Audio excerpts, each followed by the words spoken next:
अस्सलाम वालेकुम वरहमतुल्लाहि वबरकातुह। दोस्तों, किसी इंसान को कत्ल करना इस्लाम में बहुत बड़ा गुनाह है। इतना बड़ा गुनाह है कि अल्लाह के रसूल सल्लल्लाहु अलैहि वसल्लम ने इरशाद फरमाया, जो शख्स किसी को कत्ल कर दे वह जन्नत में दाखिल नहीं होगा। एक और हदीस में आया है, जो नाहक किसी को कत्ल कर दे उसे जन्नत की खुशबू भी नसीब नहीं होगी।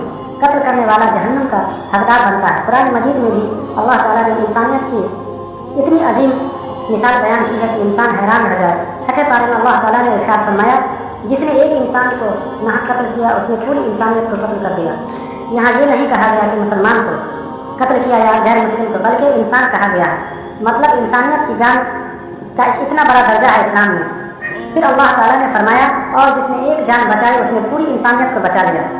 कत्ल करना इस्लाम में इंतहाई बड़ा जुर्म है। फसाद फैलाना यानी अमन व शांति को ख़त्म करना, लोगों की ज़िंदगी में डर और बेचैनी फैलाना, यह भी इस्लाम में हराम है। जैसे कश्मीर के पहलगाम में हाल ही में आतंकवादी हमला हुआ, ऐसे हमलों का मकसद मुल्क के अमन अमान को तबाह करना होता है, इंसानों की ज़िंदगी को बेचैन करना होता है। यह चीज़ कुरान में फसाद कहा गया है। कोई भी शख्स जो फसाद फैलाता है वह चाहे वह किसी भी मजहब से हो, वह बहुत बड़ा मुजरिम है। इतना बड़ा कि मानो उसने पूरी इंसानियत को कत्ल कर दिया। कुरान मजीद में साफ लिखा है, इन्नल्लाह ला युहिब्बुल ज़ालिमीन, अल्लाह ताला ज़ालिमों को पसंद नहीं करता। हमारे नबी सल्लल्लाहु अलैहि वसल्लम ने हमेशा रहम की तालीम दी। फरमाया, जो इंसान पर रहम नहीं करेगा उस पर अल्लाह रहम नहीं करेगा। बहुत सारी हदीसें रहम, इंसाफ और इंसानियत पर जोर देती है। एक हदीस में आता है कि एक नेक औरत ने एक बिल्ली को बांध दिया, वह भूख और प्यास से मर गई। अल्लाह ने उस औरत को जहन्नुम में डाल दिया। वही एक बदकार औरत ने एक प्यासी कुत्ते को पानी पिलाया, अल्लाह ने उसे जन्नत अता की। यानी इस्लाम में हर जान की कीमत है, चाहे वह इंसान हो या जानवर। अब बात करें कश्मीर के पहलगाम हमले की। कुछ आतंकवादियों ने बेगुनाहों पर हमला किया। सोशल मीडिया पर इसे इस तरह पेश किया जा रहा है जैसे कि यह इस्लाम की तालीम है, लेकिन सच यह है कि जो आतंकी हमला करने आए थे वे इस्लाम से बहुत दूर थे। हाँ, हमला करने वाले मुसलमान होने का दावा कर रहे थे, कलमा पढ़वा रहे थे, और जो नहीं पढ़ पा रहे थे उन्हें कत्ल कर रहे थे। मगर ध्यान दीजिए, वही दूसरी तरफ 2000 से ज़्यादा यात्रियों को बचाने वाला भी मुसलमान थे। सैयद बिलाल शाह, जिसने आतंकवादियों से मुकाबला किया, अपनी जान दी। नज़ाकत अली, जिसने कई यात्रियों की जान बचाई। टैक्सी ड्राइवर, होटल मालिक, मस्जिदों के दरवाजे खोलने वाले, सब मुसलमान थे जिन्होंने इंसानियत निभाई। यह असली इस्लाम। पूरे हिंदुस्तान में इस दर्दनाक घटना की बड़ी मजम्मत हुई।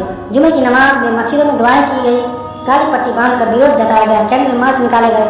हर जगह से आवाज़ उठी कि आतंकवाद का इस्लाम में कोई ताल्लुक नहीं।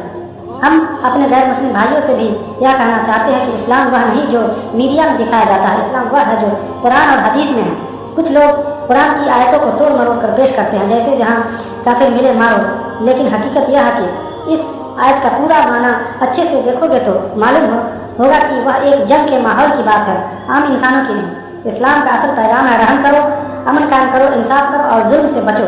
अगर आप इस्लाम को समझना चाहते हैं तो फतह मक्का के वाक़े को पढ़िए। जब मक्का फतह हुआ, हुजूर सल्लल्लाहु अलैहि वसल्लम के पास ताकत थी दुश्मनों से बदला लेते, मगर उन्होंने साफ माफ़ कर दिया। फरमाया, जब आज तुम सब आज़ाद हो, यह इस्लाम, माफ़ करना, इंसानियत बचाना। आतंकवादी चाहे किसी भी धर्म का चोला पहन ले, हिंदू, मुसलमान या ईसाई, वह आतंकवादी ही रहेगा। आतंकवाद का कोई मजहब नहीं होता। हम सब का मुल्क भारत है, हम सब एक परिवार की तरह हैं। जब कोई हमला होगा तो हम सब मिलकर उस मुकाबला करेंगे।